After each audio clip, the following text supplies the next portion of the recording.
agada mbijan aganyadi albaka mbaka important yo nga transfer la sto ya transfer la ha code nyinji okay korsa nsila id soto sa soto sorry agada mbijan bro albaka mbaka bara alla service o tariya mbale ki janna nun kunu bara tariya jannom yona forest de bureau Gambia tonkon na no mbali ya bere ka birin koyna fo kato bari si kodo kino kato ni fo bolon blabe 56 branches mola soto Gambia jam ka Gambia kono ani Gambia bantala bankol nko kodo ki ya bere kodo sifa fo falindiro fo nyaadi lafta memmen na kodi topoto nin kodi maraw jannom number 1 di nyonta andum fana nata anoda enterprise sotale wolam nyindi ko domorol fana kol fana be firale le dadi ma nin domorol din fana beteata Gambia dawda yalo ngam fa kendol sotale je wo moyo diat apelenta baraka ni lafta nyelen kendol e bina yalo bu kanyi la ko la baraka ba yalo ndel chosano lo baraka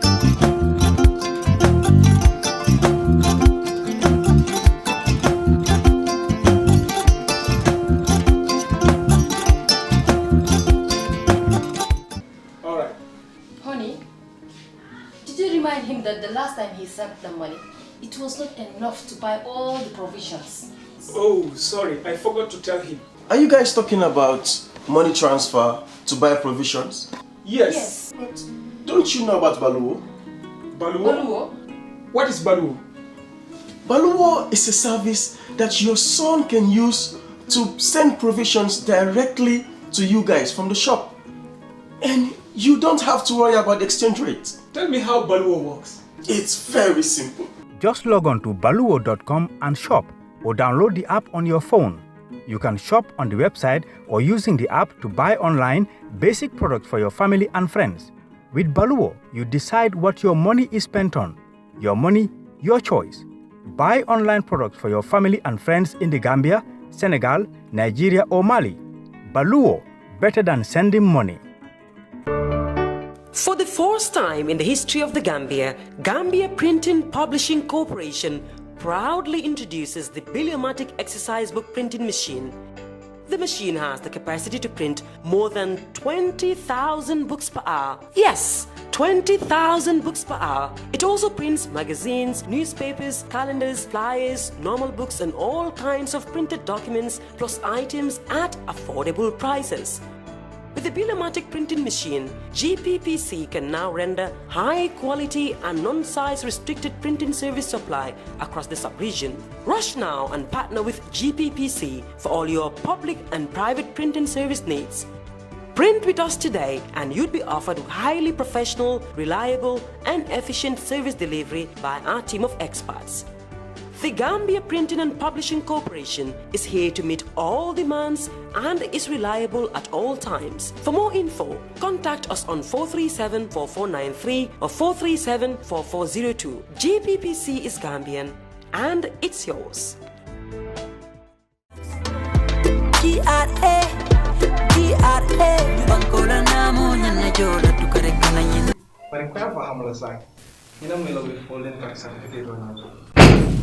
Soto manding na pare nyumba. Ali manna sikula.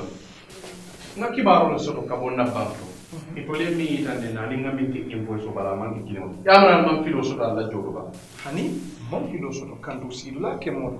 Nkata ngolo bondi je ka fo me we folen tax. Yeah, we folen mu. Abre mu mala ko lewda. Mune fo mu wadi. Hey, yale tembe me fole. Ila boss man na sai jal be na ko be jola sai. Holding tax.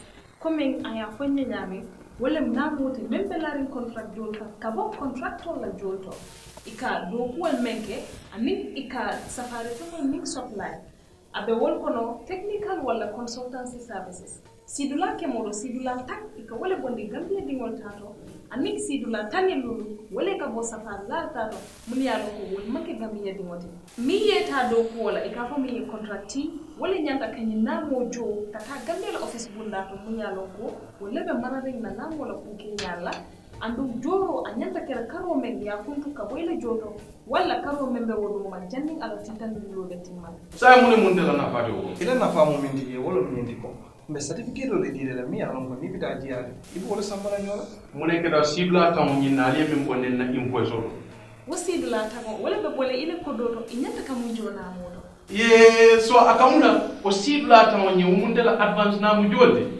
bo wala nyama ba ko wajenta ka ñim fonte ndul be ngalo ne ko bankola jurwana la ñanta so dim banko di wala na mu jolla ana wato wala ñing kibaro potanali e Gambia Revenue Authority le nimmil lafta kuma koyo sotola ila namoto ika famie withholding tax akata ye futa GRA la bundato min sutiya tela Gambia Revenue Authority ibe namu kaniwala bankola nyato tale GRA bankola namu nyana jola tukare kana nyina.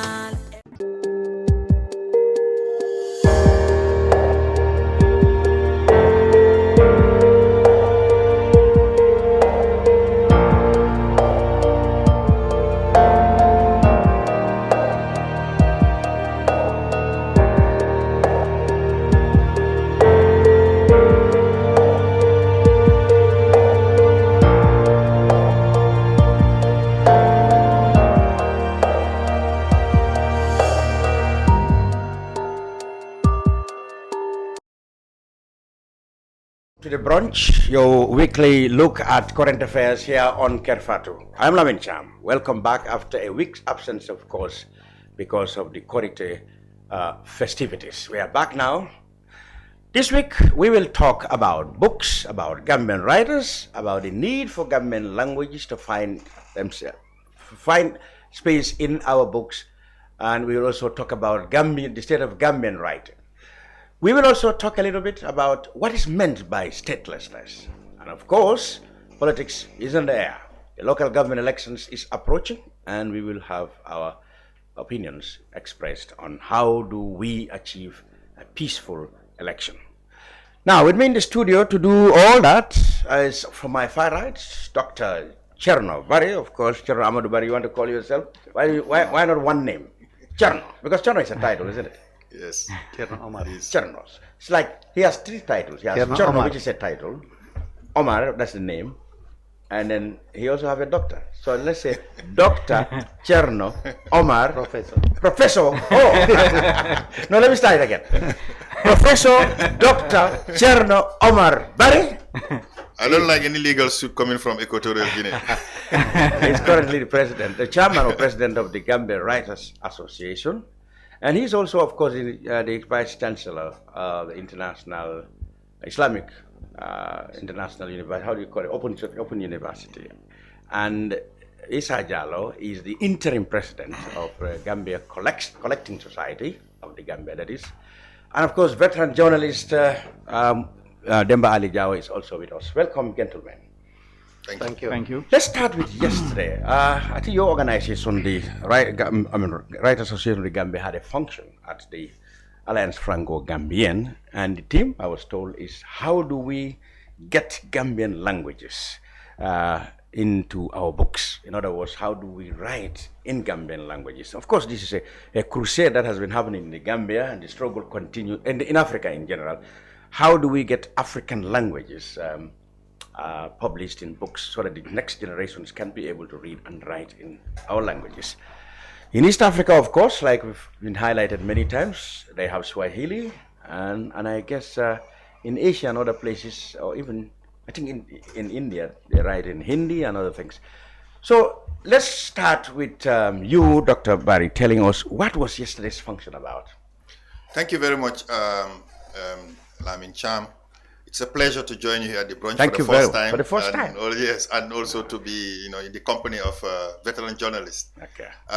Actually, the Writers Association decided to organize an annual event that is not new, actually, that has been sanctioned by UNESCO to celebrate World Book Day. They call it World Book and Copyright Day. They have different names for it.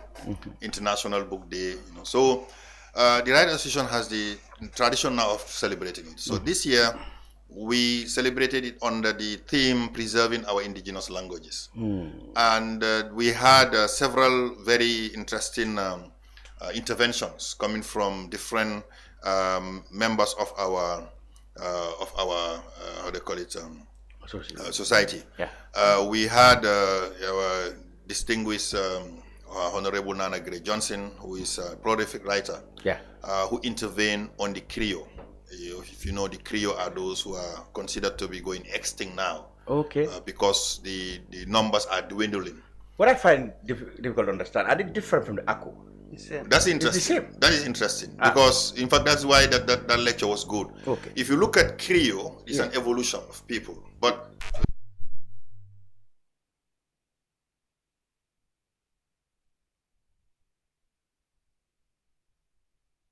it then turned out to be Creole, K-R-I-O, and they are most commonly called the Aku, but they are the same people.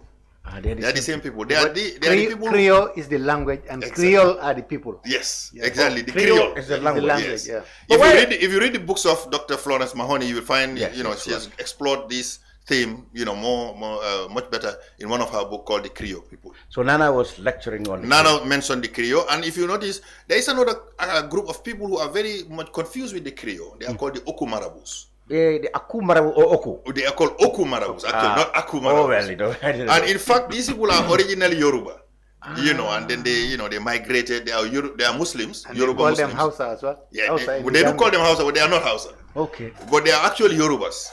But this is all because of the confusion. They are very, they have a clear skin, and that's why sometimes they confuse them as Hausa. And it was Ramatullah Othman, who is part of the Okumarabu, who also wrote a lot about them, who did a presentation on them. And then we had Professor Sen. Ablai Sen, who spoke about the Salum. And here we better know them as the Fana Fana. Because the Fana Fana has also been a very industrious people in the Salum. If you look at the division of our country, in the Salum is about the CRR North, that's right. up to North Bank. Yeah. So up to Senegal. Yes, actually there was this Salum Empire before, and they were actually their empire. But in the breaking up of countries, they have this settlement within that part. Where we have the CRR towards Kaur and other places, Panchang, Jawo, and others. Mahmud Fana. Yes, Mahmud Fana. So these people settled there up to Balangar. They settled there, and they were the Fana Fanas. Now, what we also felt that the Salum is gradually kind of disappearing. Because they are integrating, remaining with those they call the wall of settlers. The languages are changing. So you don't hear the Fana being spoken very often. Is it because of Western education? But is Fana any different from Wolof? Well, the Fana would probably consider themselves the original ones. Anyway, my panelists, other panelists will have the main city of Salum, actually, the main city, Kaula. Yes. This is the capital of Salum, kind of. Yes. Yeah, I see. Salum. And the Wolof has evolved. We have to also understand languages have evolved. And there has been different dialects of Wolof. But the Fana tend to be the people who kept preserving their languages. Even in the pronunciation, the retention of certain vocabulary and all that lexics. But eventually, with the intermarriage, with the cohabitation with other languages, etc., they have started losing that part of it. And then we had Musaba, who is also a writer, who came now to question why we are not writing our local languages. Because that was important. Why are we not transferring the oral traditions to written traditions? What have we lost in the process? Because we have lost something. Today, if you speak Mandinka, you have a lot of French, Arabic, English, Spanish in Mandinka, right?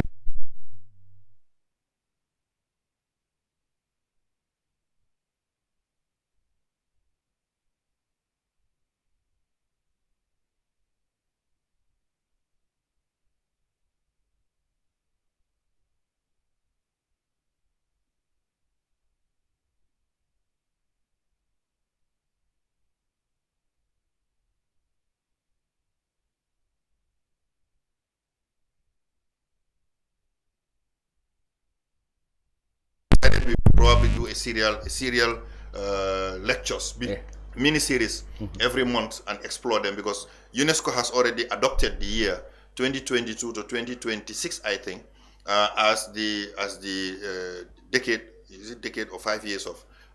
It's 2023 to 2033, something like that, as the decade of indigenous language promotion.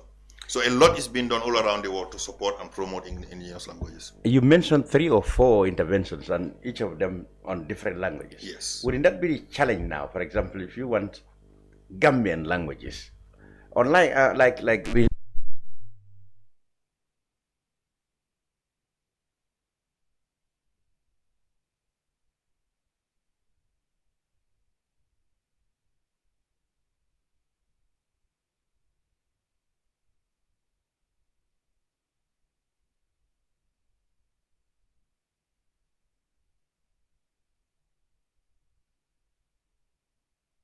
Gambia or in Senegambia, we have common languages in Senegambia. Probably what would be good is to see, and this is a proposition that came from Musaba, we could establish a committee that can now start looking at a way of infusing some of our different languages into a kind of a melting pot of a language that would evolve. Because you see, a language should evolve with time.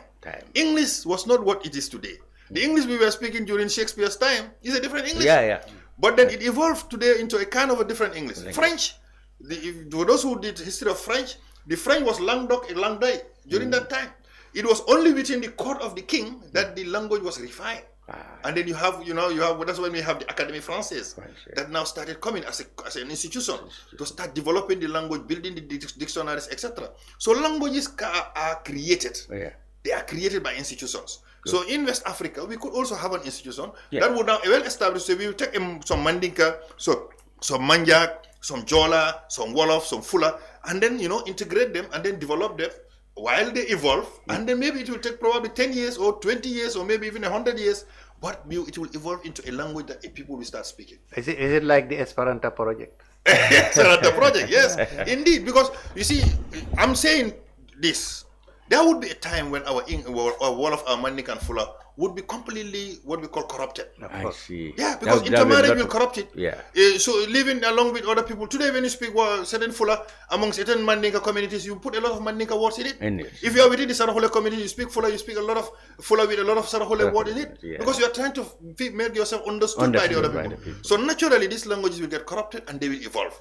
So why not start that evolution by creating an institution that will probably build up these languages together and then create one that would now become a common lingua franca that we will all learn in school and we will all speak.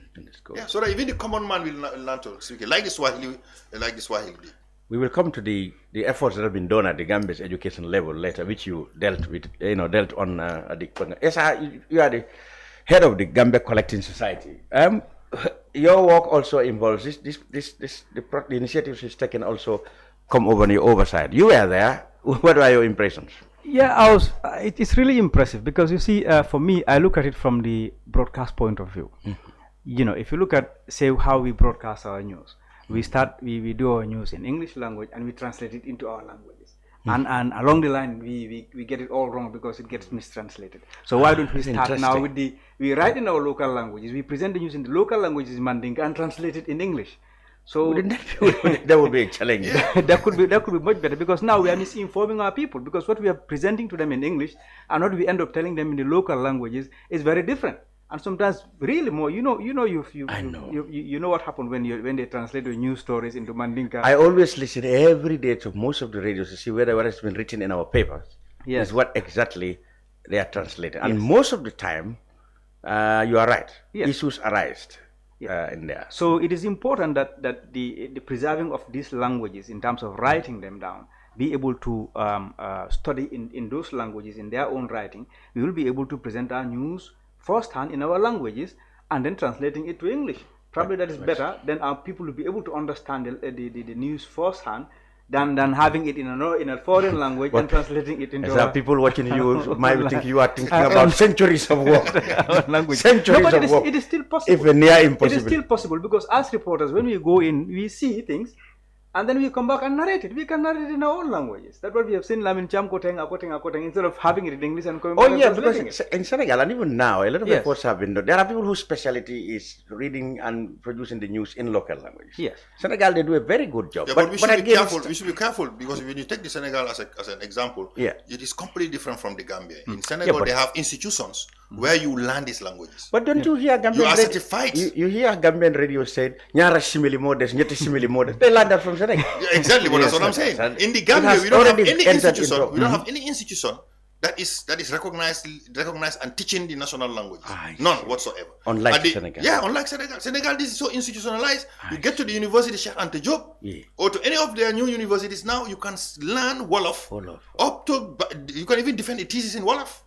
You do the same thing in Mandinka. You do the same thing in Fula, in Halpula. So they have advanced considerably in the development of their national that is the educational we will come to. Yes, so you, that's what I'm saying. That part of it in preserving indigenous language. When you come to the writing part of it, for me, I belong to the Collecting Society of the Gambia. That means the body that is supposed to be responsible to collect royalties on behalf of artistic groups. That means writers, musicians, producers, and all whatnot. Copyright also featured in yesterday's program, isn't it? Yes, it's That's directly under you. copyright there. No, it is not under me. Copyright is very different from from collecting. You mentioned royalties. But the collecting society emanated from the Copyright Act of 2004, and the collecting society was formed, whereby all artistic groups have their members as represented there in the board. So the responsibility of the collecting society is to collect royalties on behalf of artists. That means if you use books in universities that are written by authors, you need to pay them royalties because you're using them in those universities. If you play music on TV, if you play on radio, you need to pay back that money. You need to pay the artist. How far have you gone in establishing that? Because it's a long way. It's a long it's a long way off. Actually, every day people since 2004, play music on the radio. I don't think they pay for that. No, they don't. Is there a law now? The law is there. Is elected? It needs to be implemented. Yes, the law is there. Since 2004. Whose job is to implement that? Your? It is our job to implement it. But then we cannot do it in a vacuum. The thing is, when you there was the Copyright Act has a copyright officer who is under the Ministry of Tourism and Culture. It's at the NCAC right now. Yes. You have the Industrial Property Office, which is at the Ministry of Justice, and then you have the Collecting Society hanging there with no money, nothing.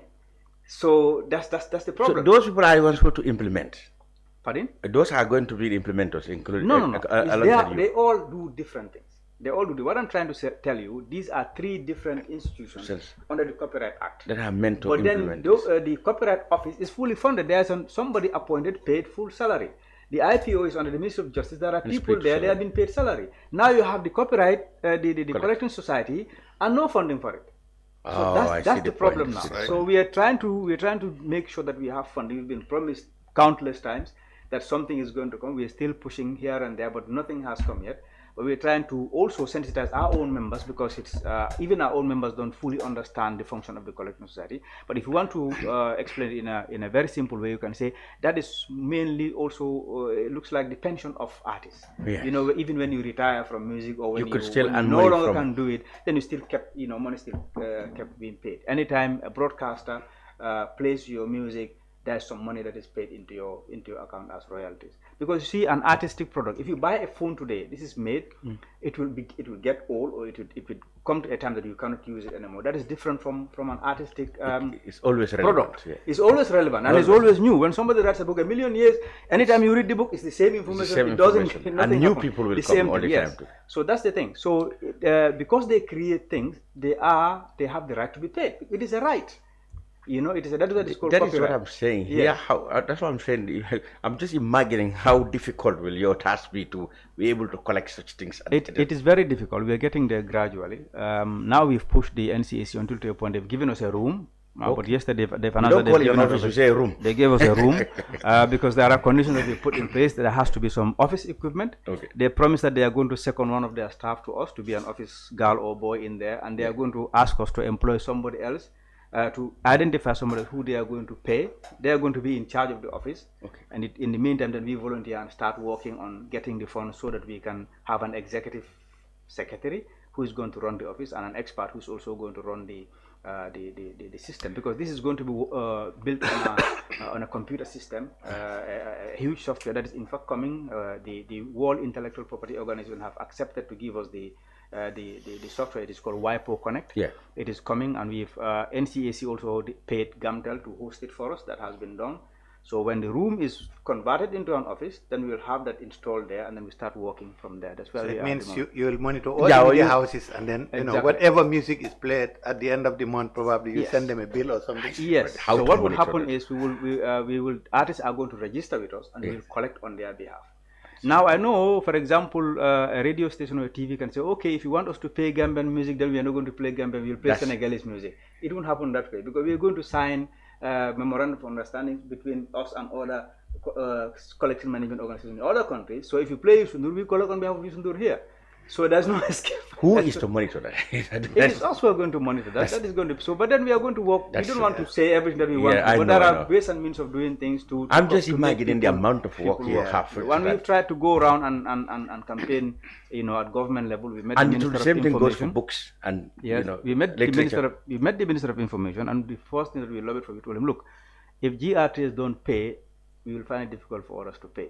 So that means JET is supposed to be the first to set example to pay royalties, so that we can be able to go after the other private institutions. So we did that. So that we wanted to be guaranteed. We will also be working with Pura, because Pura is also supposed to have a tracking mechanism to track, because they have in their laws or in their regulations that each radio station is supposed to play 70% of local music. That is not being done, so they need to. But it's their local music in the first place. There is a lot. There is a lot. There is a lot. There is a lot of local music. Yes. There's a lot of music. We have no reason to play international music on our radios. Jawo will disagree with that, because this modern music, I don't know. I don't hear much Gelawar, much Fambondi. There's a lot more. There's a lot more. A lot more music, yes. A lot more. In all the genres. You have reggae music, mbala, you have hip hop. So already they had legislation that they should play more than 70, at least. Exactly. That is good, yes. Jawo, your take on this. Books, to start with, children's deliberations. Yeah, I mean, what I'm saying, what Dr. Barry has been talking about language, the use of our local languages. I think, as far as I'm concerned, I think the political will is definitely lacking in this country, because for a very long time UNESCO has been trying to kind of encourage teaching of local languages at the primary school level, at the lower level of but there has been a lot of resistance to that. Parents are resisting to it, even the education authorities have been resistant to it. I mean, we should have passed this long time ago. There have been projects which have been funded by UNESCO. That was a non-formal training teachers, to be teaching those things, but nobody was interested. Nobody seems to be interested, because the political will is definitely absent. But I think, if you look at the world today, the Asian countries have gone ahead of Africa, because they are using their languages. I mean, you must be able to use your own language before you can be able to. Is that why we have more mathematicians, scientists development in Asia and other things? That is the one which is missing in Africa. We are still using the colonialist languages, which is unfortunate. Definitely. I mean, even in this small Gambia, you listen to certain radio stations. Even these very programs should have been in the local language rather than English. But they keep on. I mean, all these programs which are supposed to be directed at the people, majority of whom don't understand English, they still speak English. I mean, this is unfortunate. I think we definitely have to have that political will, so that we can be able to at least develop our languages to a certain level, so that we can be able to utilize them for development. I was going to ask you now, the state of writing, books, publishing. Our doctor will come to it, but how far is this, our state of publishing in book? I mean, we don't have much writers now, as we used to have. Of course, I mean, writers have been developing. We've been getting a lot of writers in this country, but the problem in this country is publishing. We don't have publishing houses in this country, because in other countries, when you have your book and it is published, the publisher is responsible for the distribution. Here in the Gambia, the problem is distribution. So you can go to maybe we have Fuladu publishers or wherever, and the other one, how do they call that one? The one who was in book fair in London. Yeah. Sumakunda. Yes. I mean, you can go to them, get your books published, but the thing is, distribution becomes a problem, because you as the author, you are responsible for the distribution of your book, and I mean, distribution is a specialized way of it. I mean, in other parts of the world, it is the publisher who actually responsible for distributing those books. And I think, I mean, that is the problem in this country. People write, and then, for example, I've written, their books are at home. Yes. I mean, distribution is a problem. I mean, that is the reason that's the problem in this country. And as soon as we address that aspect of it, the publishing aspect of it, then probably more people will be encouraged to write. It's not the money that you get from it, but I mean, at least when you write, you expect to to be able to distribute the books, so that at least you can get something in return for it. But unfortunately, that's not the case in this country. So distribution is more or less the problem. It's a problem, definitely. Probably Dr. Barry can be able to, because he is the expert on this area. But how do we get Gambian authors known, well celebrated and known, and their work distributed to everybody, people to be aware of it? Yes, my brother DA is right. Let's see writing as a process. There is the ambition to write. There is the putting the pen to paper and having a manuscript. Now, that might be the easy part. It's still a challenge though, but that's the easy part. Once you put your idea on paper now, once you succeed that part, the rest should not have even been the responsibility of the author any longer. Exactly. In normal circumstances. But we have to also confess that publishing books it's not an easy task because publishers are also looking for the best writer. Yeah. To give you an example, Chinua Achebe, when he wrote his Things Fall Apart, he sent it to many publishers at the time. Yeah, they rejected it because they said, look, this African stuff, nobody wrote to read it. Okay. But little did they know that it was a new introduction to the African literature arena for these new ideas to emerge in the 50s. That's how it now. So when Chinua Achebe came out, today it is translated in almost every language. You can even read it in Chinese. Millions and millions of copies. Now, when, J.K. Rowling wrote Harry Potter, her first Harry Potter book, she got a very serious problem getting it published. Everywhere they take it, they say, look, this fantasy story, childish. Nobody will want to read it. They threw it away.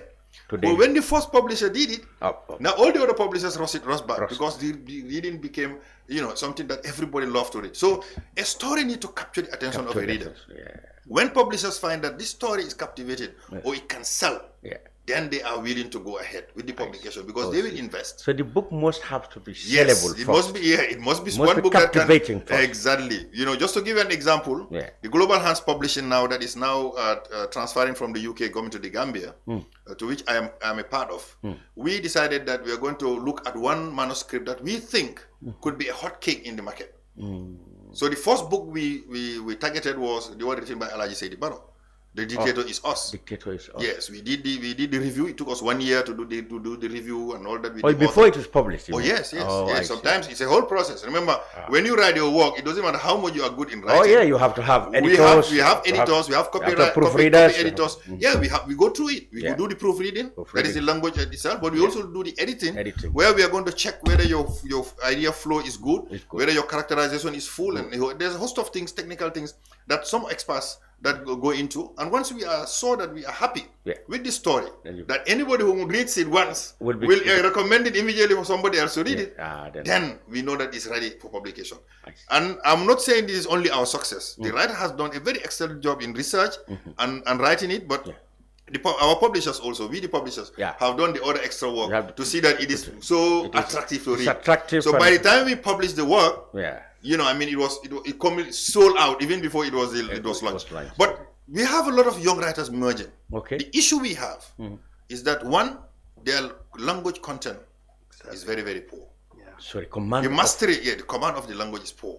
So if you write a manuscript, to be honest with you, is so mediocre in quality, it becomes a problem. But I'm saying the passion is there, the ambition is there. But unfortunately, they just finish a work and send it directly to somebody, a printer. They don't even look. If Fuladu Publishers is doing an excellent job, it's the only one that is supporting writers at the moment at a large scale. It has published so many works.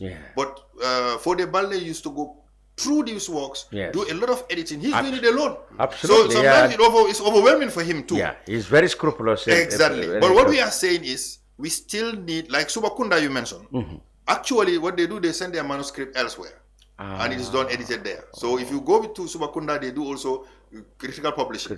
I mean, how they call it, editing and all that before they publish. So you find, for example, you see your work was written like this, your chapter 1 was this, chapter 2 was up to the end. You send it to them, then later they bring you a manuscript by and say, why? My chapter 2 is no more my chapter 2, is now chapter 5. Start worrying because they looked at the story and they redeveloped the story so that the story will become now readable. The public that will read it will be more... To be logical. Exactly. Not only that, let's say to be more attractive to read. So that is why publication is very complicated. Now people are doing self-publishing and unfortunately self-publishing also is a problem because we don't have forced readership in the Gambia. People don't read. And then we have a small market. So you end up having cartons of books in your house, and then every time you go to an event, you take some few copies to sell. Is it the problem fundamentally the quality of work, production, and of course the we should publish, and of course the... Let's say publishing and marketing. The very limited market. Yes, limited market. But that can be resolved. For example, The Dictator is Us. It's sold for 200, only 250 copies are sold here at the moment. It is a record. Nobody has ever sold off the cuff 250 copies in the Gambia. Look, remember it was out in December. We are 6 months away? 6 months away. Or 5 months away? 250 copies sold. Only that. Some people will say only that. Yes, but let me tell you. So you are saying that ask any author now how much they have printed and sold out. Even if you go to Timbuktu, sometimes Timbuktu will tell you, look, we cannot take more than 20 copies until we are sure that it is going to sell. You give them 20 copies, you stay for 6 months, you come back, you still find about 5 or 6 copies are still there out of the 20. So what we are trying to say is that if books are not selling also, it becomes a problem for the author. Yeah. If the author is dependent on those books, that's a problem. For a source of living, it becomes a problem.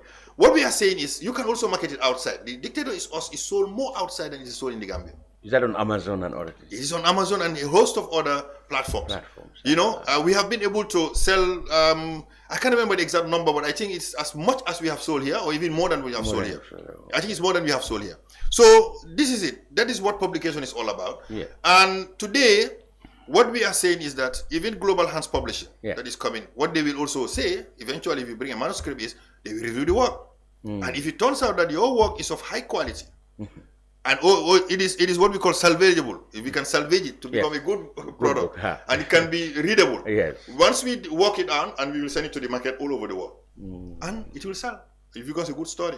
Now, it might come out to sell in such a way that you even overwhelm the writer. You know, you not even anticipate that will happen. But what kind of stories crossed your Well, you have to realize that people can write anything. First of all, they can write biographies or autobiographies. This is going to be fiction, actually non-fiction. They can also write documentaries. They can write reports. Remember, you can write a report like the TRRC. Somebody, that's what the Dictator is also all about. He based his story on the TRRC, what we call the behind the scenes of the TRRC. And this is why everybody was curious to learn what was going on behind the scenes instead of only what they saw on TV. Now, you can also decide to write fiction. Fiction has different formats. You can write drama, you can write prose, you can write poetry. And fiction is also more difficult to sell. Today, fiction is saturated all over the world. So the only way to sell fiction is to compete.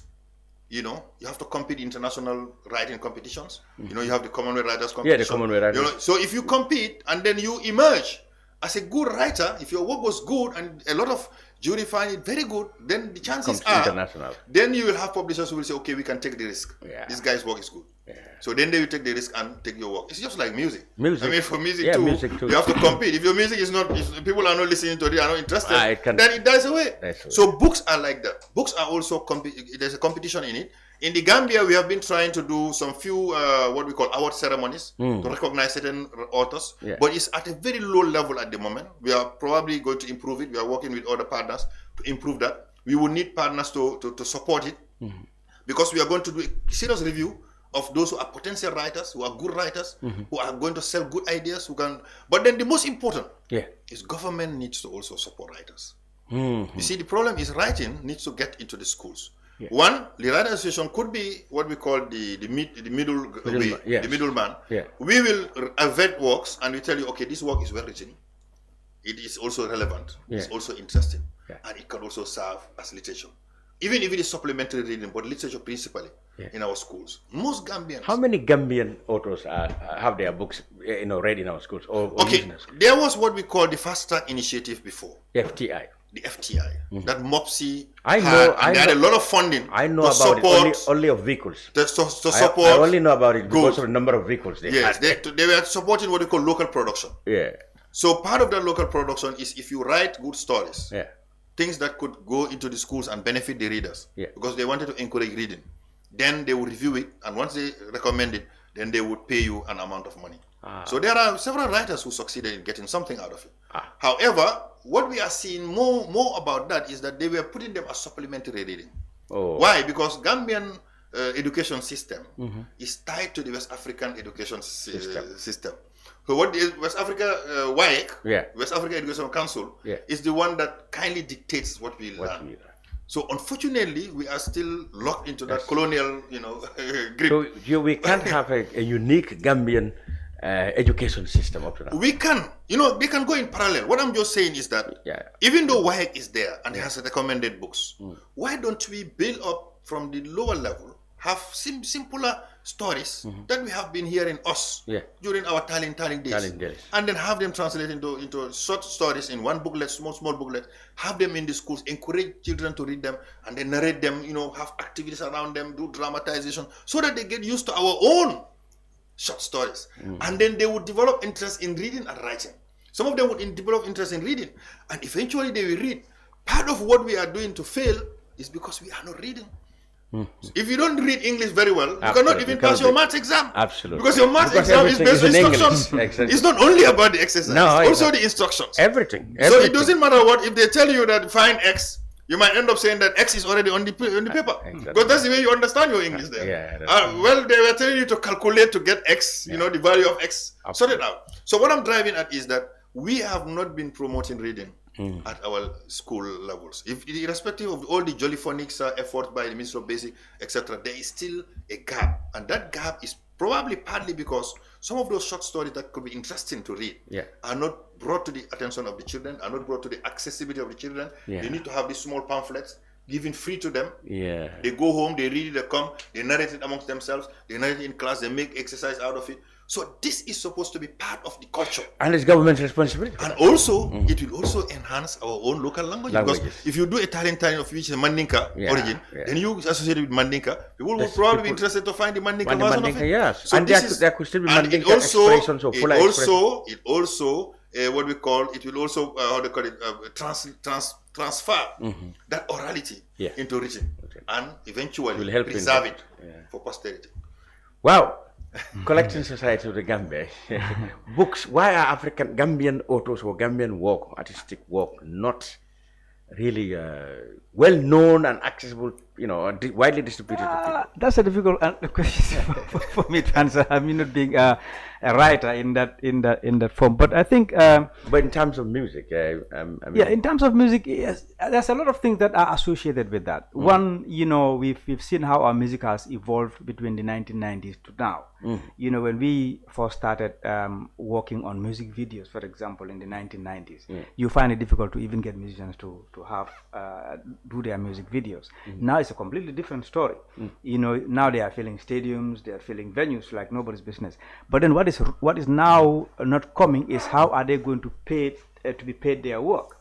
For example, when we had the lockdown, you cannot organize shows. That means the musicians were losing money. They cannot be they cannot live on those handouts that they were giving them, like COVID money or whatever. Let me take you back. He mentioned there are publishers for books. You must look at the quality of the production. Yes. How do musicians get recorded here? Or everybody record yourself? There's no standard. There are producers. Okay. You know, there are musicians and there are music producers as well. Okay. You know, so they too, it's like the publishers. They take in the musician with their whatever lyrics they have and they develop it into music. So whatever we are hearing now must have gone through a producer who must go through a producer. Do they sometimes say, no, this is not good enough to record? Yes, they do. And then they it's just like the writing part. You bring your manuscript. Again, you bring your lyrics and whatever you want to read, producer listens to it, try to create something out of it. If it is good, or if he thinks that this is good, maybe we'll sign you. Because there are people who are now working on record labels in the country. For example, you have the GSC and then the Park Music, all of those things are there. They do a similar thing.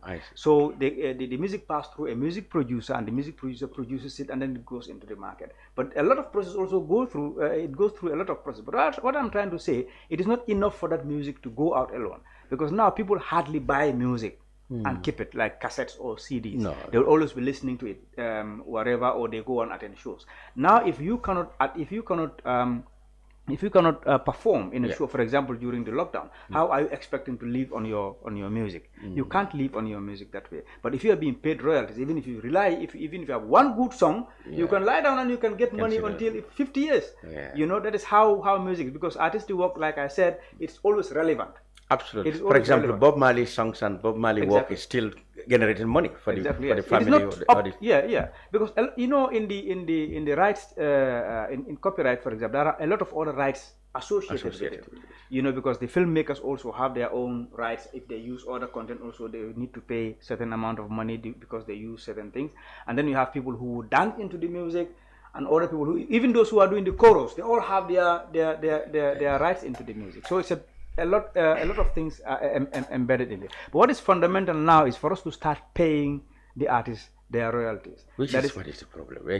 But we are going to get there. But in the case of a musician, for example, Mam Tamsir Njai, he's no longer alive. Yes. I mean, if his music is played in a radio, who takes the royalty? It goes through the through his next of kin, whoever is supposed to inherit his estate. So that's how they are going to is going to be distributed. So are you gonna? It's going to apply to everybody, those who are living and those who are no. long They gone. have to. The music has to be registered. Registered. Oh. You know, when it is registered into the to the collecting society, then the collecting society is, that means, have now right to collect on their behalf. There are also room for private collecting management organizations also to be formed, because now there's an act that is in the pipeline. I don't know whether it's going to succeed or not. They are advocating for that kind of thing. But the problem with that is, if I form my own collecting management organization and I sign you and I registered you, I wouldn't be able to enforce certain things, because I can't compel the police to go on and get something, copyright over it, because I am a private. There's no point establishing those things. Yeah, there is a point, because it happens all over the world. But there is. If they cannot compel because people, you'll give the artist a choice. They don't have to only register with the national one or the other. They have to register, because, for example, some of our musicians are registered with other collective management. For example, Jaleba is registered in Senegal. Sona Jobat is registered. And they're collecting their royalties all over the world. But Gambia is not paying, and that is one of the reasons also why you can see, if you run a YouTube channel, if you run a Facebook, they are not going to pay you, because we do not have a system in the country. Gambia, like what you said, and that reminds me of stars. If you are watching, that is the problem. If you are watching our program right now, please send us stars. There's another thing also. He mentioned about the collecting of royalties. Normally, royalties are collected as long as you are alive. But when you die, the family can collect royalties for a number of years. So after your death, in the Gambian laws, 50 years after your death, during those 50 years, the royalties collected will still be coming to your family. But after the 50 years of your death, yes, I mean 50 years after your death. I mean for 50 years after your death. During the whole of that period, the royalties are still yours. But after those 50 years, then it goes what we call open source. It means now your music is open. Like today, if you want to listen to jazz, you don't pay royalties anywhere. You can download it anywhere else. Because jazz has 50 years as long as that jazz has been produced 50 years ago or more, you can use it. Oh, by the way, be careful, because some countries have 75 years. I think Gambia is the only one that has 50 years. Yeah, but what happens in the case of, let's say... That's why in the case of Super Eagles, what are you going to do now? They have 50 years for more now. If Super Eagles extinct, no, remember, if they register, I see, and they probably any one of their members is alive, they still have. If any of their members is alive, they still have. They're still alive. They are considered alive. So you understand? So for it is when all of them die. When there is no Super Eagles again, alive, no member alive, of the band, then that band now, all members who were supposed to be eligible for royalty will receive royalty from the time that the last person dies up to 50 years. But what happens in the case, for example, Lalo Keba Drame, died in 73. No, what I'm saying, he had a lot of popular songs. But some Kora people are playing those things. So who owns the royalties? This royalty is still owned by him, but that is on condition that the system was around first for him to register. Because if he had not registered then, and therefore that means that this is not protected. That means it is already open source. That is what we are talking about now. When Kora player, for example, plays Kurambisa and then goes to register it with... then it becomes his music. It becomes his because music. If you don't... That's what I'm saying. Those who have... That's why I asked the question. What about those who have... If they don't register it, they don't register it anywhere in the world, they don't register in the Gambia or anywhere. Look, if they register in Sweden, yes. The Swedish government has the right now to charge Gambia, anybody who plays it here, to pay them. That means the Sweden is the one collecting it. It has to be registered first. It has to be registered first. Yes. If it is not registered at all, you are practically saying that this is charity for everyone. Which is what is happening now. This thing is very interesting. Yeah, and copyright, you see, collection and copyright also is different. Because you see, for example, if the musician produces a song and you decide to reproduce that song, that is copyright. Yes. That is violation of the copyright. Yes. You can get arrested for that. Yes. No, but without his or her on condition he registers it. On condition that he registers. He registers. So now if you produce anything, you go to the NCAC and then you register it. And it has copyright protection. And then even if you go to court, the NCAC will be your witness because they say this is registered. Yes. But if it is not registered, then anybody can... It's open source. Let's say, for example, Essa produces a very beautiful song and everybody's enjoying it. I immediately go and produce a similar song and go and register mine. And mine is also getting money. So if Essa goes to say that this was my original song, they say, okay, Prove it. Prove it. Right. Yeah. There is the proof. You have not registered it, so it's your loss. I see. So then I will enjoy all the benefits that Essa should have enjoyed. You guys need a lot of insensitization. Well, I mean, yeah, that's it. That's the collection side. All right, let's go back to back. We finally exhaust the topic. Yesterday, you said after all the deliberations, how did it end? You come to a strategic plan or a working plan as to how we develop or promote the writing of our languages? Yes. Look, our indigenous languages have suffered considerably, and the Jawo just mentioned it just now. One of those is that it has not been adequately been promoted at policy level. It is put. Look, the national language has been here since colonial times.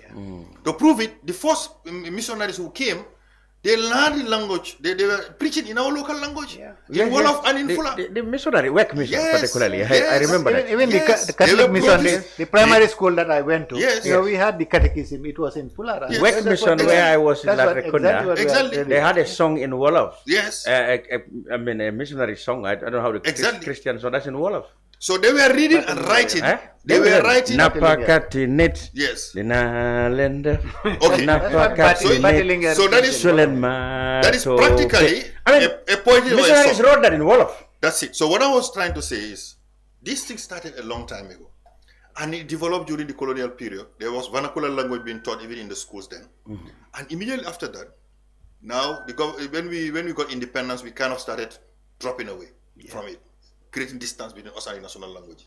We decided to adopt English as our official language and forgot every other national languages. Something else came up. In the 70s, then there was this mass movement of getting it back.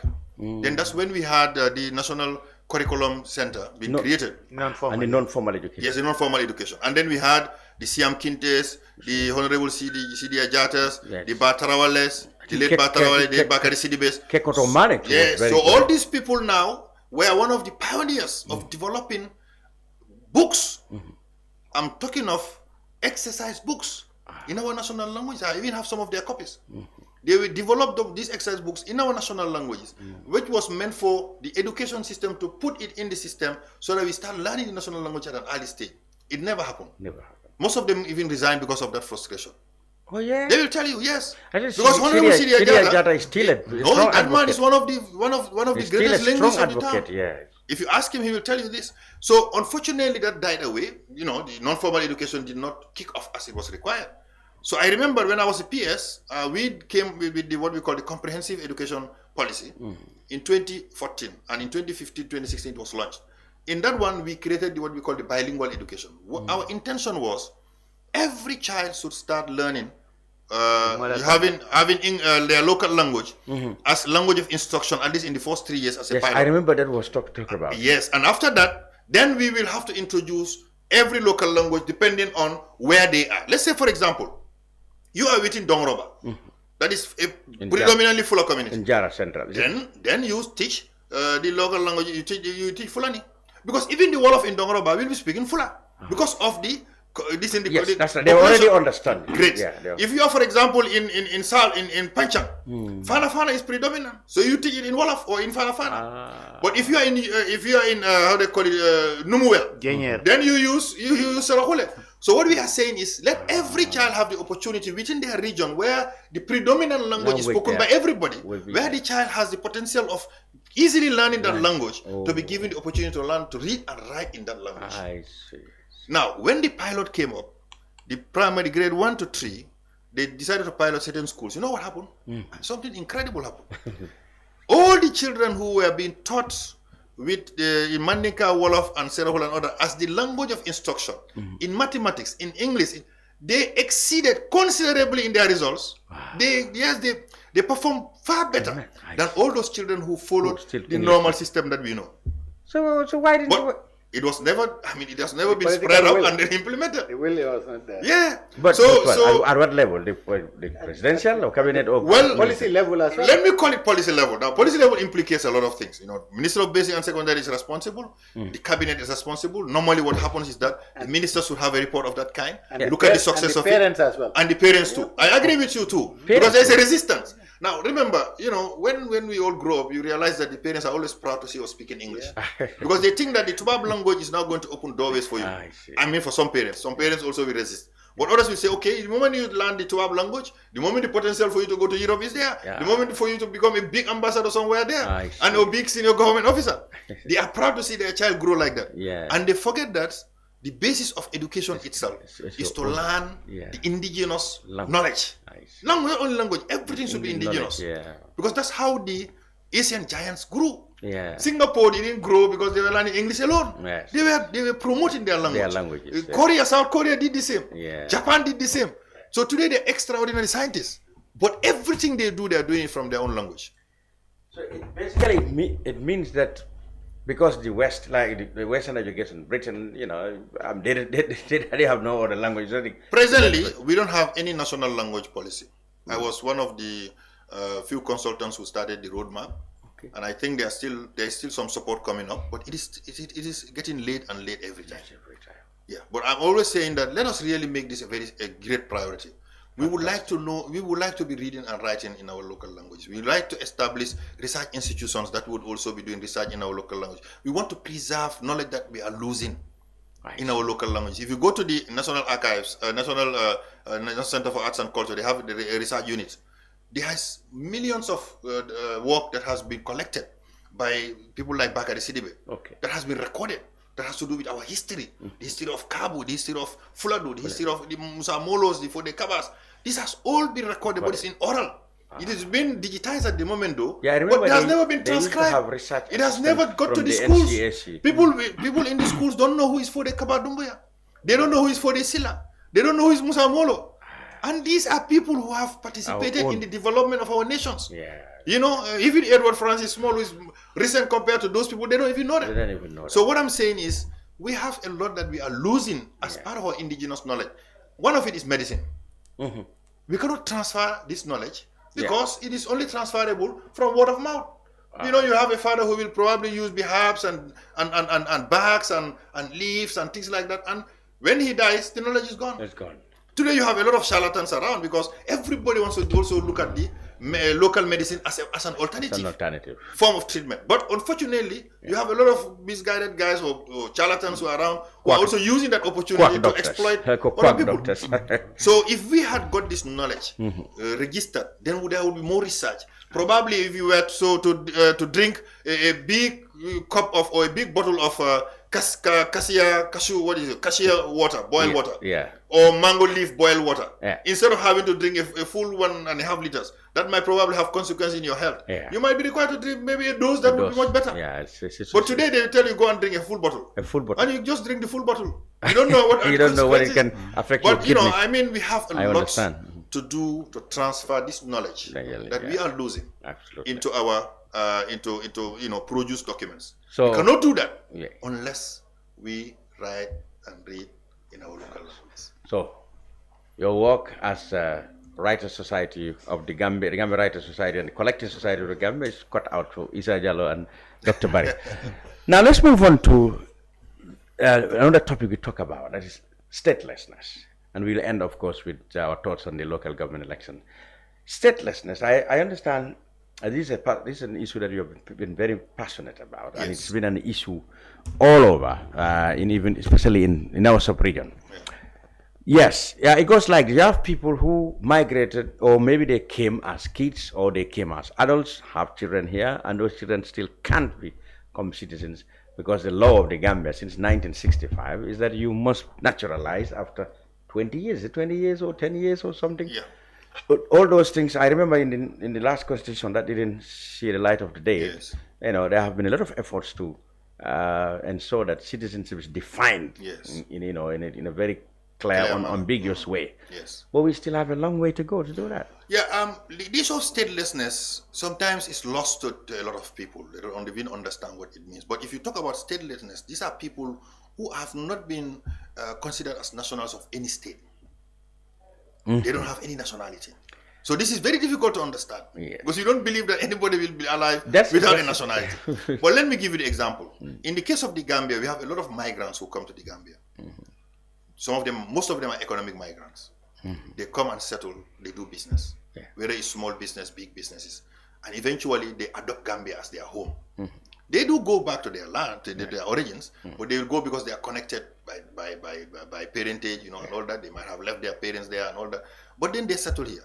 Then they even bring their wife from where they come from. Yeah. But they settle here and they have their children in the Gambia. And these children are born with a birth certificate that is clearly written on it, NGP. Meaning a non-Gambian parent. Do we still have those birth certificates? Yes, we do. I have not seen Yes, we do. So that NGP birth certificate, what does that mean? It means that this person is now attested to have been born in the Gambia, but that is all the rights that the person has. So if this child should grow here up to the age of 18 and wants to find an ID card, he has to take the birth certificate. When he takes the birth certificate, the moment they say, my brother, go back to your parents because you are not a Gambian.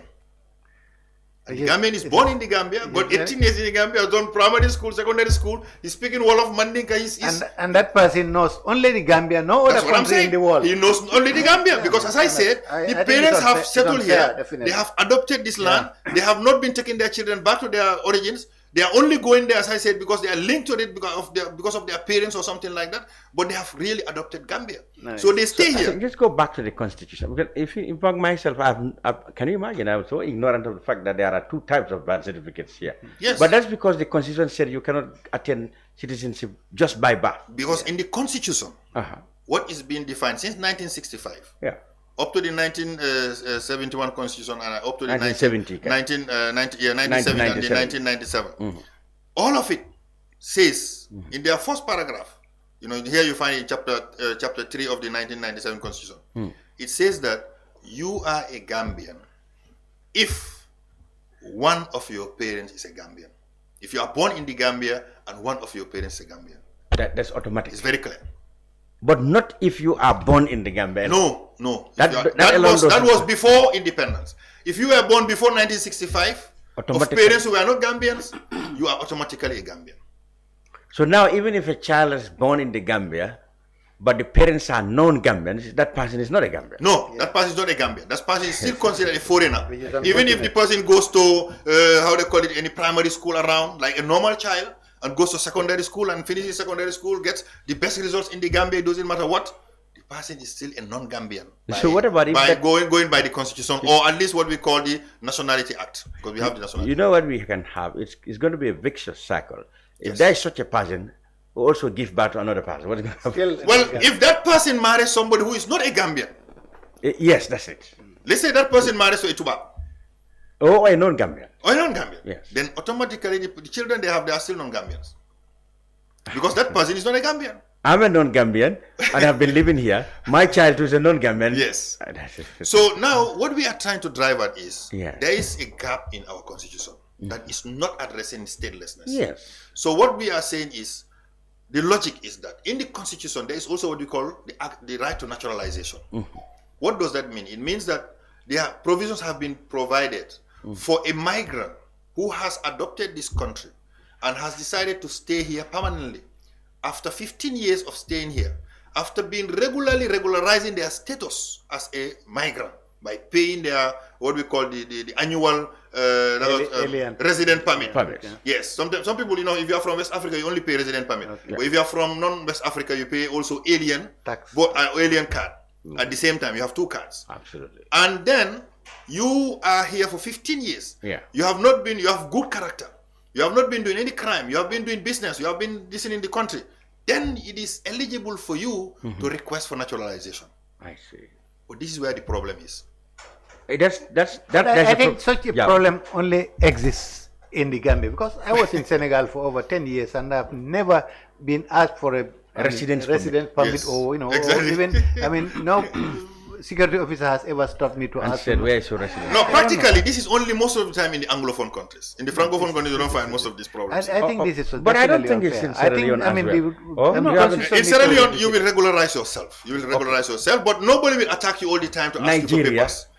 Now, you see, I don't want to get into the Tony part. Yes. Where they keep attacking certain people. No, we have to go. Let me just go from, first of all, let's go by the rules. Yeah. Okay, you have stayed in the Gambia for 15 years. You have good character. You are a businessman who have been investing in this country. You have big shops that are employing Gambians. You have got homes that are also giving, how they call it, home for Gambians.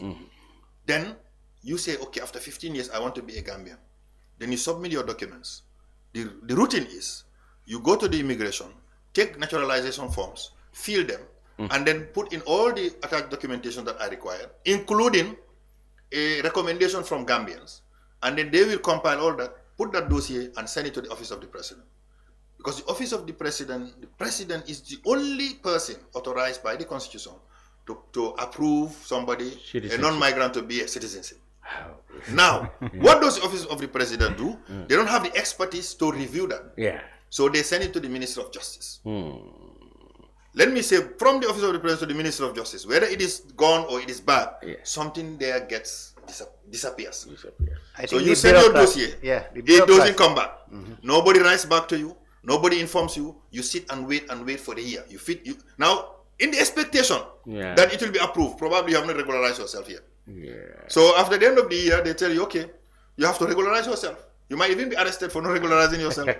Okay, you start asking, why am I not getting my nationality? Nobody will answer. You go to immigration, they say we have submitted. You have no contact in the office of the president. It has been like that for successive regimes. Jawara, it has been like that. It has been like that because that is exactly the law. But I think, I'm not sure because I have not made that adequate research to determine that. But I think in the case of Jawara at the time, even though it was not public, a lot of people have been able to get their nationalities through the naturalization process. It was much more flexible then. At that time. Okay, during Jammeh's time, it was much stricter. But unfortunately, at this present moment, as I speak with you, because I've done the research now, what I know is that a lot of people submitted their dossiers and it disappeared. Whether it is at the office of the president, even from 2017 to now. Yes. They disappeared. Well, when I say disappeared, it means they have not got any returns. Nobody informed them. Nobody wrote to them to say, unfortunately, we have rejected your offer. Nobody wrote to them to say, unfortunately, you are not yet eligible. Nobody wrote to them to say that you have been eligible. So it's just complete silence. Don't you think the fundamental, Essa, the fundamental solution is to have the constitution which was rejected, which had addressed this? And in which way did it address actually? In fact, the new constitution, when it looked at it critically and did a referendum around this country, the majority said, give nationality to any child who is born here of non-Gambian parents. Citizenship at birth. But then the CRC, in their own thinking, because this is what they recommended, in their own thinking, they were afraid. Why were they afraid? They said, if we do that, there will be a population explosion. Why? Because they feel that the country was also control its population. So if there is a population explosion, then it might have economic consequences. It might have a lot of other consequences because that means there is a policy issues, financial issues, whatever. But so they could what did they recommend? They could not just, what they recommended now was issues of citizenship. Even if the constitution passes, must now be given to the National Assembly to handle. They must establish a committee that would now be responsible for citizenship issues. But then that has a problem too. Well, you see, let us be honest. I mean, look, Lamin, today if my wife is pregnant and I have the means, I would rather want her to go to the US. Why? Because the moment you are born in the US, you become an American. I would want her to go into the UK and stay there. If I'm staying in the UK, I want my wife to be there. Because if your child is born there, maybe after 6 or 7 years, you can request for nationalization. So many cases. Any other country you go to, in the Gambia is the only country that says 15 years before you are even a national. But look at the child. For heaven's sake, the child is innocent. After 15 years of age, he's eligible. You don't have to question the child. Absolutely. So when he gets to 18, when he's eligible to have an ID card, the moment he's look at NGP, just ask him, which school were you in? Primary school this, secondary school this. Automatically give him an ID card. Why should that be a question? Don't mind the parent. The parent's role is there. But the child has met the minimum requirement to be a national. It doesn't really make sense. When you are here as a foreigner, you be here 15 years, you are eligible to be a citizen. You are here as a child born here up to 18 years, you are still not eligible. Yes. It doesn't make sense. Africans are not foreigners, but non-Gambians. Non-Gambians. Foreigners. Well, they even call them aliens. Aliens. Oh, yeah. So how do we, Jawo and how do we go back to, but then you have already outlined what is in the old constitution. That is, even the CRC itself had a problem. Like they said, if you leave it upon that automatic citizenship by birth, there'll be an explosion, population explosion. But then, Well, because the Fulas, the Fana, the Sarahules are getting a lot of wives and a lot of children, so they are afraid. No, but I think, there should be some kind of flexibility in the way they handle these things. Right now, it's so rigid. There are so many Gambian people in this country who are kind of technically not, stateless. Stateless, that's what stateless people, but that's the reason why some people will do whatever is necessary, bribing and everything else to get our documents. If they had made it so flexible so that it would be easy for people born in this country to obtain citizenship, definitely, we would not have, been going through all these problems of bribing and getting documents or something. And you see, there's another angle to the political. You talk about politicals. Some people will overlook all these procedures, give, Gambian documents to people. Yeah, who are, money. If you have the money, you can get any document. Who does not even stay here for one day. No. Yes. They get ID card because they want to vote. So eventually, it's the government. Look, if the president finds a particular citizen, even if he stays here 1 year or 2 years, and he finds that citizen really somebody who could add value to this country, it's his prerogative to give the person a nationality. Yeah, exactly. That is not exclusive. Yes. Well, what we are saying is somebody who has really settled as a migrant and has met the conditions. Why would that be a problem? Absolutely. So, because if at least look, what I was saying is there's another solution for naturalization. If they are worried about population explosion, then we put it in a quota system. They say every year then we will provide 100,000 nationals. So we will approve 100,000 naturalization. Eligible persons. They create a commission or a committee that is now going to meet maybe twice every year. Maybe that's what for every sitting they would approve 50,000. I'm just saying, so that approval now will look at all the dossiers in a matter of a week. They will have looked at all the dossiers. Those who are all eligible, they give them this, and those who are not, but because of their missing document and all that, they advise them. Somebody will consult them, guide them to get those documents right, and have them get their nationalities. Maybe this will avoid. Look, there are a lot of people when elections happen, they're afraid to vote. Two reasons. One, they have been here for more than 15 years. They have settled here. This is their home. They are afraid to go and get registered. No, it's because they have not got their papers probably through the right channels. I see. Maybe because Alcalo, for example, knows them. He can vouch that this guy has been here since my childhood days, or even before I was born. Yes, Alcalo look at and the Alcalo give them an Alcalo paper, and they go probably the back way because they cannot go the right way to get the thing. They're supposed to naturalize, but they did not go through the naturalization, so they go and find an ID card. So when they get an ID card, what will happen? So the moment they go for voting, they see your ID card. Where were you born? Who was your father? Who was your mom? So this is what we are talking about. So we are the ones creating a system where corruption is going to be open to everyone. So if I want my papers, I will pay and I will get it. Now tomorrow you tell me that I'm not eligible. I have every right to get nationality because I'm eligible, but nobody is providing it for me. So I provide for myself. I don't want to be stateless. And governments, incumbent governments, also dish out national papers without even checking because they want votes. This happened on the Jawara. When I was, though I made a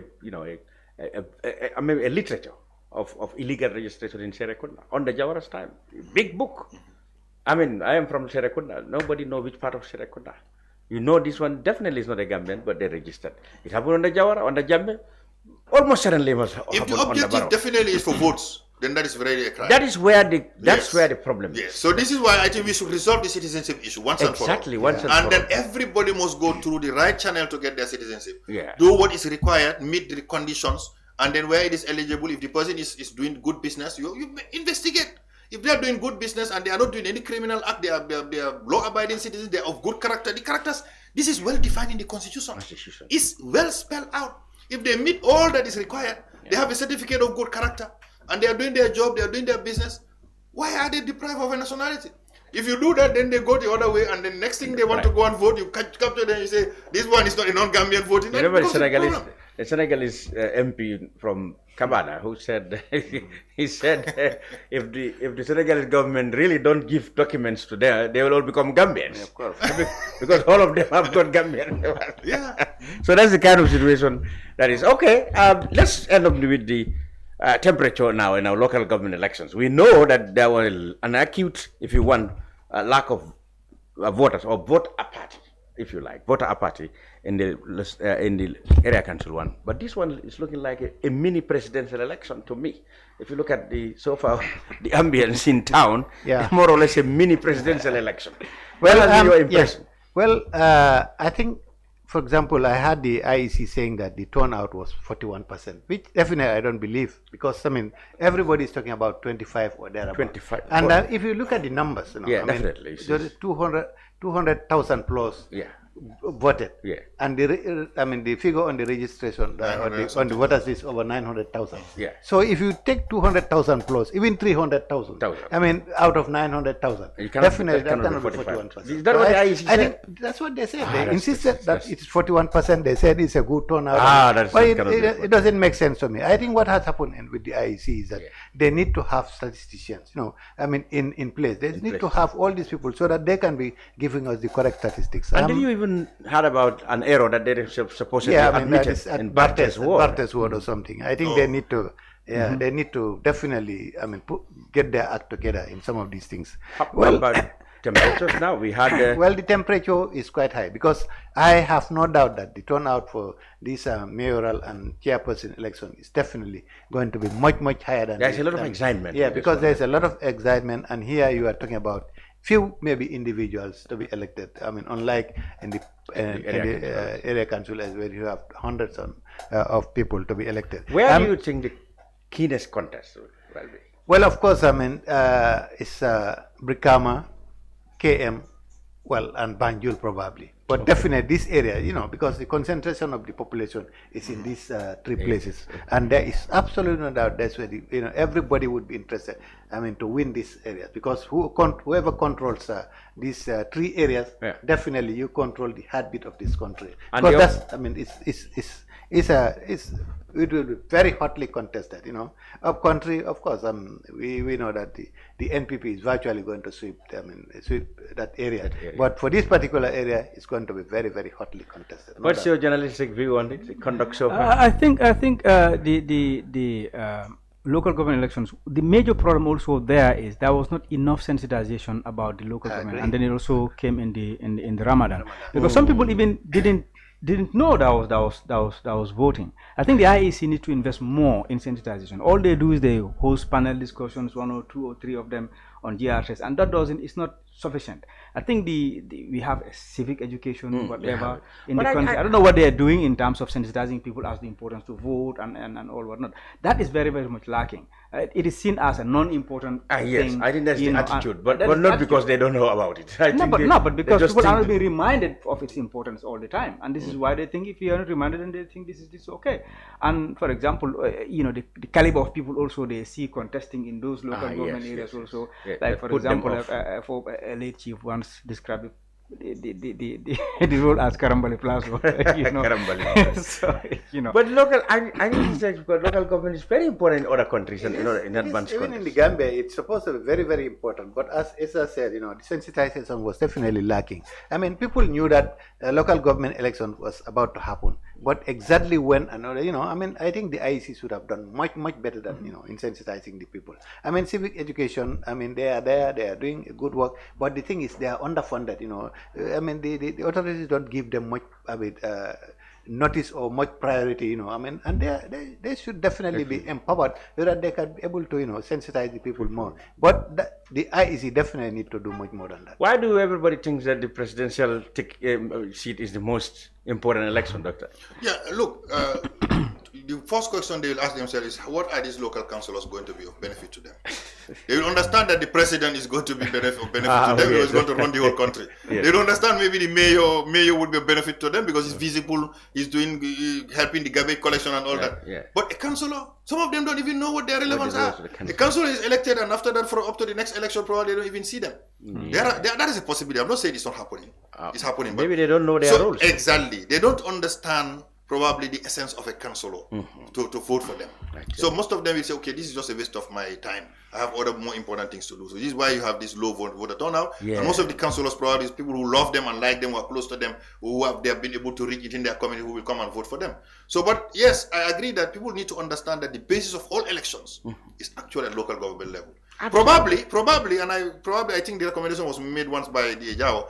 we might probably have to recommend that we do these 2 elections together.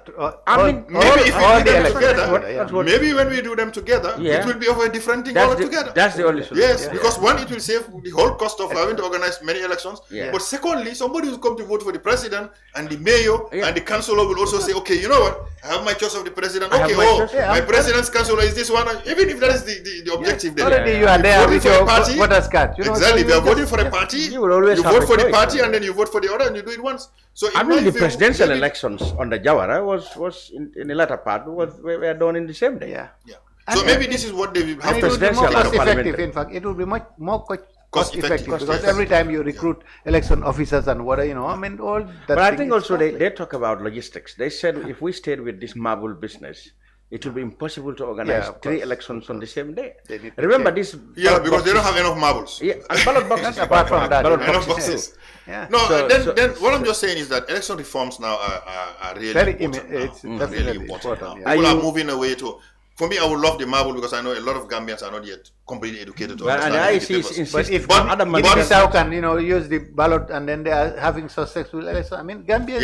Because if you look at the illiteracy rate in Guinea-Bissau, probably it's much higher than Gambia. In Guinea-Conakry and Guinea-Bissau, Gambia's the rate of literacy is definitely much higher. In fact, the population is.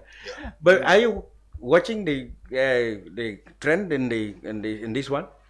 Well, as they said, this is going to be a very exciting one coming up. A very exciting one. Because look, the fact that KMC is going to be a hot seat is because Talib is seen by many of the KMC people as really doing something. Because they have seen how the streets have changed. They have seen a lot of garbage cans around. For them, they feel that that's a privilege that is given to them.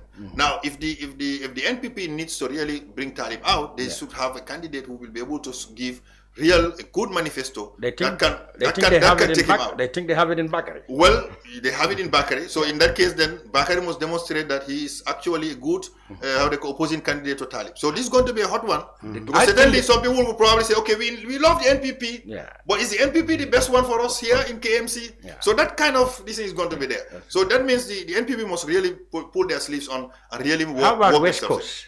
Now, West Coast also definitely is going to be a hot one. Yes. Certainly because West Coast, already the trends are showing with the low turnout that UDP has a very strong, very powerful stronghold there. If the NPP, which is the probably alternative party that can probably take some more seats there, wants to get the West Coast, it has to do a lot of work. Because the results of the council elections don't so much. And given that they have a renegade, their story there also doesn't seem to be very nice. So that is also going to probably fall in their favor. Ahmad Jite campaign. If they have the Ahmad Jite and their own candidate splitting votes from the NPP, that could not be in their favor too. But you agreed, of course, the provinces, that's a working, what we call in the sports, a I won't necessarily say that because remember, look, the NPP has strongholds in part of the rural area. But remember also that when it comes to the chairmanship, as some we say that there's only one candidate around the whole bigger community.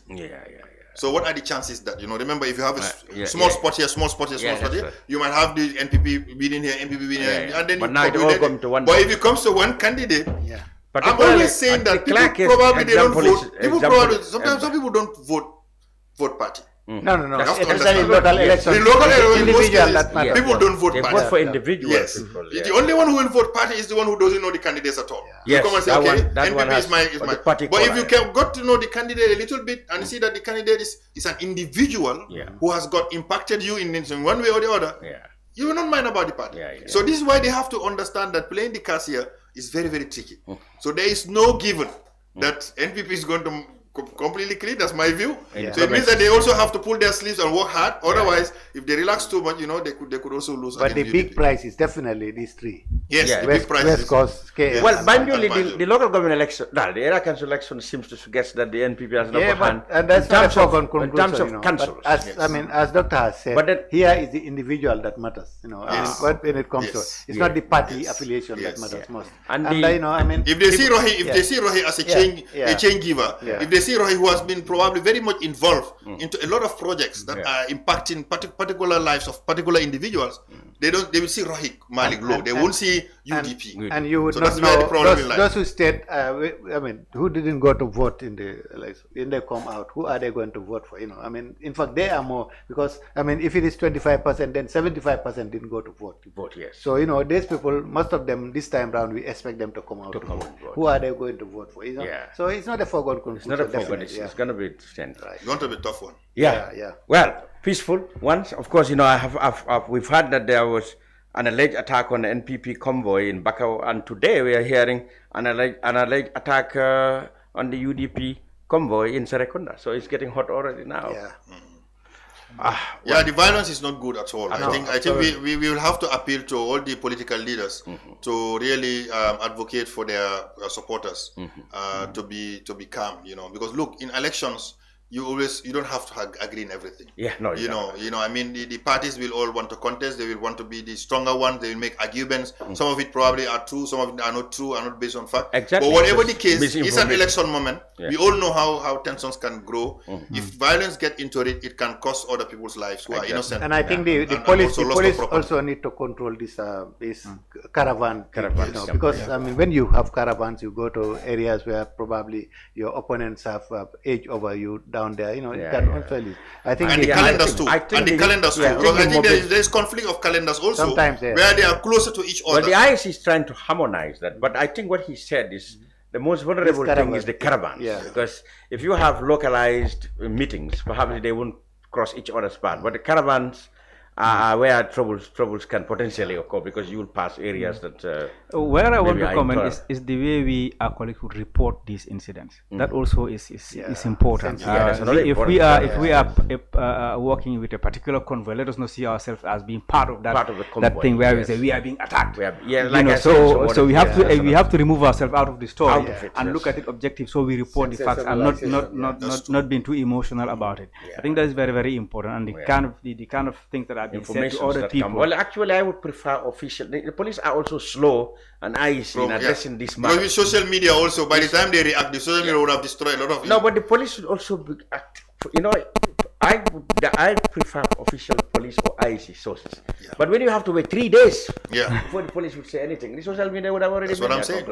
The social media is not going to wait for anybody. It's not going to wait for anybody. So, and normally, it's the social media rather than the conventional media that I fear for now.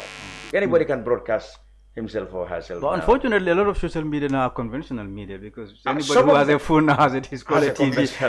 When you call a press conference, how many people comment? It's good for information sharing, but we need to be very, very careful with those who would call the information traffickers. Who just pick information here and then transfer it elsewhere without even verifying it. I think the police should be very much proactive and much more active now. All right. Dr. Cherno Omar, Demba Ali, Jawo, and Essa Jallow. Thank you very much, all of you, for your inputs in today's Kerr Fatou Live, the brunch, that is. We'll be back next week, I guess, with more politics, because what else is Sunday card? But we try as much as possible also to deal in other issues. I'm Lavin Cham, wishing you have a great weekend.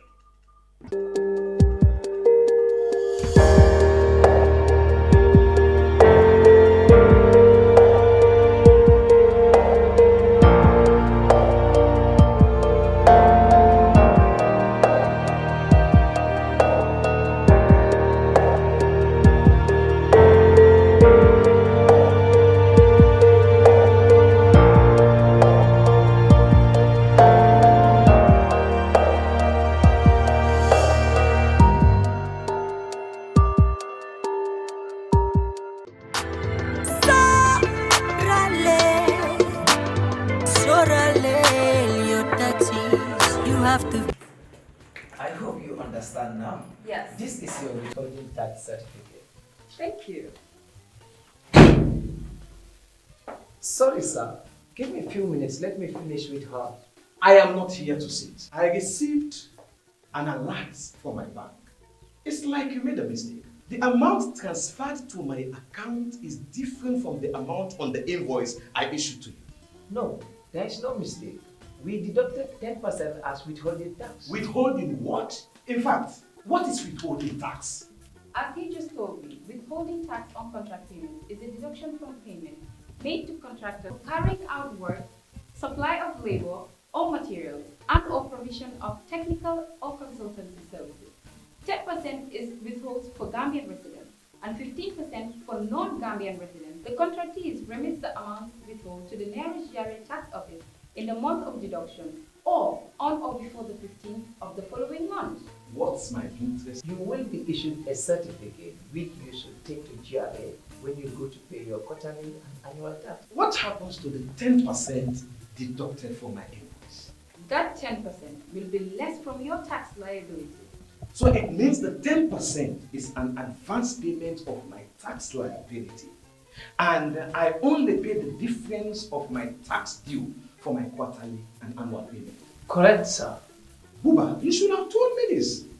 We all know for any meaningful development to take place in a country, we must pay our taxes. And on time. This information is from the Gambia Revenue Authority.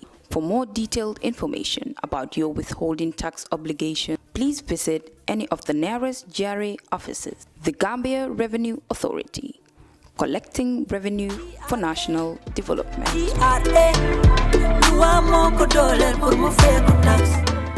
We live in a day and age where technology is creating a world without borders, filled with unlimited potential to improve the lives of the people around us.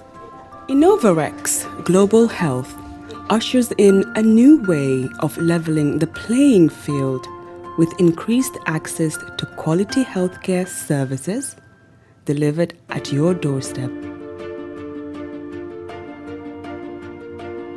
Our qualified professionals are equipped with state-of-the-art point-of-care testing technology to conduct tests such as kidney function, liver function, electrolyte tests, body composition, hemoglobin, A1C, and many more services with the highest efficiency in delivering results.